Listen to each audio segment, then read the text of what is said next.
Hello everybody, and welcome to the online presentation of my So You Think You Want to Go to Medical School info session, where we'll be talking about the basics of building a pre-health application primarily for the purposes of medical, dental, optometry, and podiatry school.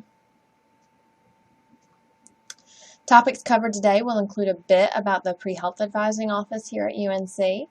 We'll discuss the prerequisites and coursework necessary. We'll talk briefly about the MCAT and what that means for your coursework and activities. And then we'll conclude by discussing some of the resources available to you here at UNC. Throughout the presentation, I will be emphasizing some other health professions as there are myriad pathways to healthcare, many of which you may not have been exposed to yet. I will attempt to be as specific as possible when referring to those. However, I will likely use only the term medical to refer to medical, dental, optometry, and podiatry because there is so much overlap. I will be doing this for brevity's sake. A little bit about me. Hello, my name is Risa, and I'll be your narrator for this presentation. I am the Health Professions Advising Coordinator here at UNC-Chapel Hill. I'm located within the University Career Services Office here at Haynes Hall. This is our contact info, our physical address, most importantly, our web address where much of this information already lives, and my email and the help desk phone number. I have a background of 16 years experience in student services. 10 of those have been with pre-medical studies. You're all one step ahead of me in that you can take the bio-life sciences. Physics tends to make my brain curl up in the fetal position and kicks it over and over again. So I have an undergraduate in journalism from the University of Georgia. Poster child here for your undergraduate degree does not necessarily dictate your career path later in life, but I did, after I began working in student services, go back and get my master in higher education administration. Here's a screenshot of some of the links that are jam-packed onto the Prehealth website. It is just a smattering of the health professions that I advise, which includes medical, dental, optometry, podiatry, osteopathy, chiropractic, physician assistant, physical therapy, occupational therapy, nursing, veterinary, and pharmacy. I would also like to remind you when working with the office that I do not serve as your academic advisor. You will still have an academic/major advisor through your department of your academic advising in the Steel Building, who you will meet with on a regular basis for semesterly scheduling. They are going to be your first line of attack for course planning, as they have the most important job, which is ensuring that you are meeting degree requirements in order to gain your diploma at the end of your academic journey. I am secondary to them in making sure that your prerequisite coursework is falling into place in a competitive schedule and timeline to prepare you for both your standardized entrance exam and your application. We also do not have a committee letter here at UNC, and I do not write letters of evaluation for our pre-health students. Issues of myself as the singular pre-health staff member, small physical space, and high volume of students preclude me from currently doing so. I would also like to remind you that I only meet with students for individual appointments. I do not conduct drop-in hours due to the complexity of the information which we tend to cover in these meetings. Also, speaking of information, and as a word of warning when working with me, I will give you lots of information and absolutely no answers. That is to say, it is not my job to spoon feed you. It is my job to make sure you have all the resources and all the information to go out and seek additional information so that you can make the best decision for your individual situation. Here's a little bit of a corny analogy I like to use. Say you're planning to go to the grocery store to get cereal. You think along the way that you're going to pick up a box of Cheerios. But when you leave the store, you've actually purchased some Wheaties. Now, in no way have you failed in your mission to go to the grocery store and get cereal. It's just that some of the details have changed along the way. I say this to stress that none of my health professions are backups or plan Bs to the others. All are viable options, all are competitive, and throughout this presentation I will be hearkening back to this slide as a way to show you that some of the information I'm providing and the activities you are seeking now can be easily diversified to maximize your opportunities in many areas of healthcare later. These are some traits espoused by the AAMC. I may refer to them later in the presentation. That stands for the American Association of Medical Colleges. That's the governing body for medical schools in the country. They're also espoused by medical schools. I would like to note that this is not a checklist. You should not necessarily be writing empathy on your to-do list. These are some traits that should be inherent in those seeking a career in service to others as a future healthcare professional. They are taking an active role in shaping one's own learning and knowledge acquisition. That is to say, don't come into me or your advisor and say, all right, what do I need to take next semester? You should already have some ideas in mind.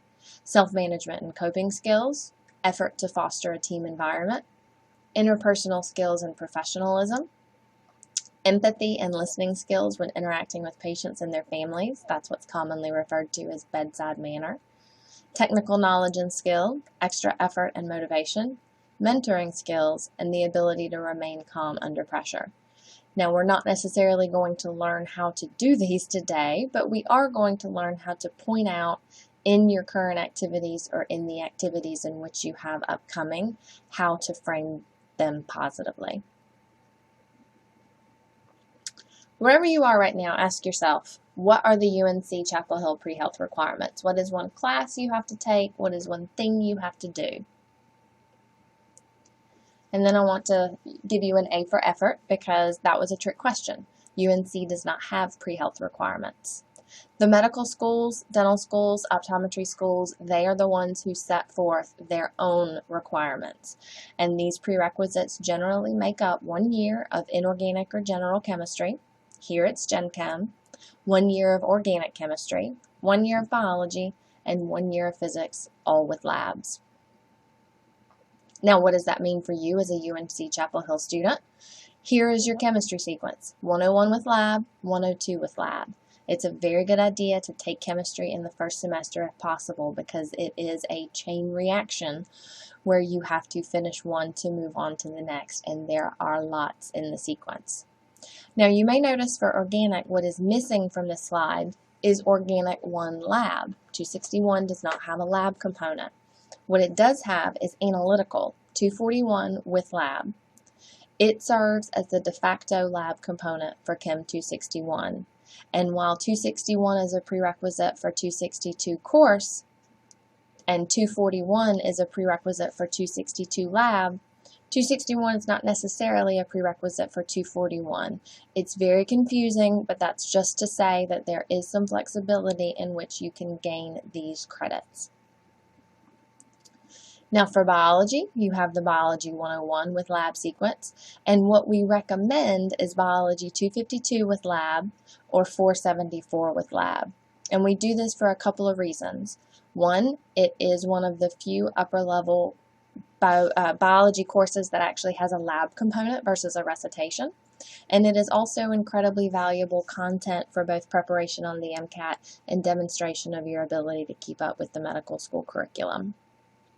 Physics, all of our physics here is calculus based, so all of these have at least a Math 231 Calc 1 prereq. That's 114 and 115. You may hear some upperclassmen discuss 104 and 105. Those courses were eliminated a couple of academic years ago, so don't feel like you're missing something on that. You also have the option of doing 118, 119. If you choose, that has a Math 231, 232, and 233 pre and co-requisite. For the new 2015 MCAT that is currently underway this year, I've just dated this presentation. That was a no-no. Sorry about that. The MCAT used to be 4 sections: verbal, physical, biological, with a writing sample. The first 3 were scored 1 through 15, and the writing sample was scored J through T, if that tells you anything about how little it was weighed in comparison to the other sections. They eliminated the writing sample in 2013 and geared up for this reconfigured MCAT. And you may notice that there has been a bit of verbal acrobatics with the titles of the new sections: Biological and Biochemical Foundations of Living Systems, Chemical and Physical Foundations of Biological Systems. These were the reconnoitered physical and biological science sections, and they've done this to demonstrate that this is now more integrated content and less siloed course material. The critical analysis and reasoning skills is the reconnoitered verbal section, and the brand new section is psychological, social, and biological foundations of behavior. Psych, Soc, Anth sound a lot like gen eds. These are courses that we will discuss right here. Biochemistry is one of the biggest additions to the course schedule for recommended courses for MCAT prep. Here it is biology/chemistry 430. It is offered under both prefixes. It does have organic 1 and 2 as prerequisites. Genetics, an incredibly beneficial course, not only for the MCAT, but strongly recommended by, in particular, UNC Medical School and many other medical schools.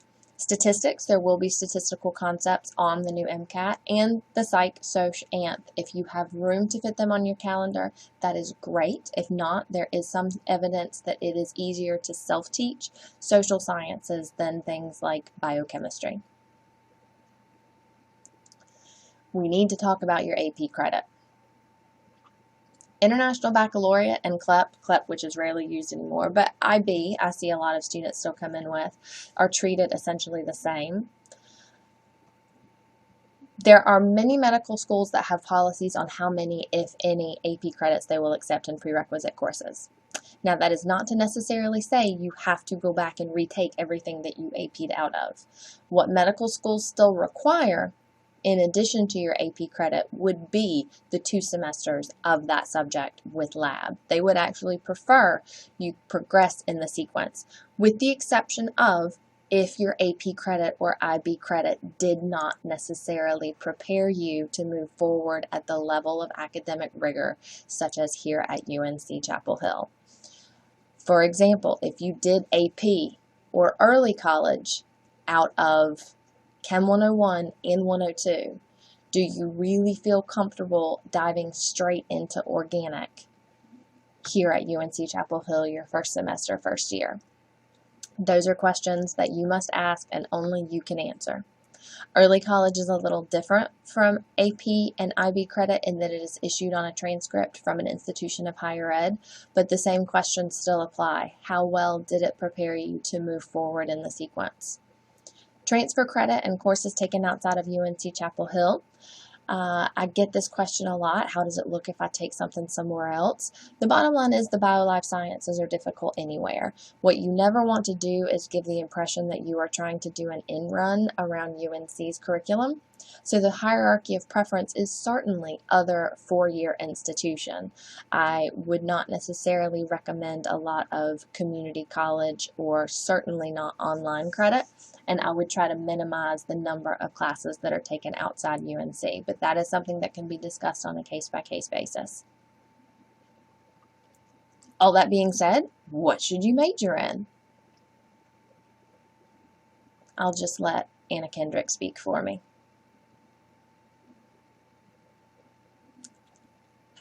And I jumped a little quickly to the serial slide, and this is just a way of reiterating that there is no major for any health profession program. You do not have to major in the sciences to apply to medical, dental, optometry, podiatry, physician assistant, chiropractic, physical therapy.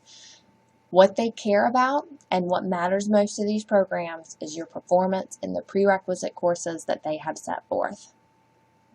Here is just a smattering of the majors that have been accepted to the UNC School of Medicine over the last cycle. It is not uncommon for 25 to 30% at most medical schools to be non-BS degrees. It was 30% last year at UNC. Here is where I'm going to pause. This will be the end of part 1 of this presentation that has covered primarily inside the classroom activities. And when we come back for part 2 of So You Think You Want to Go to Med School, we'll talk about the activities and credentials that need to be accumulated outside of the classroom.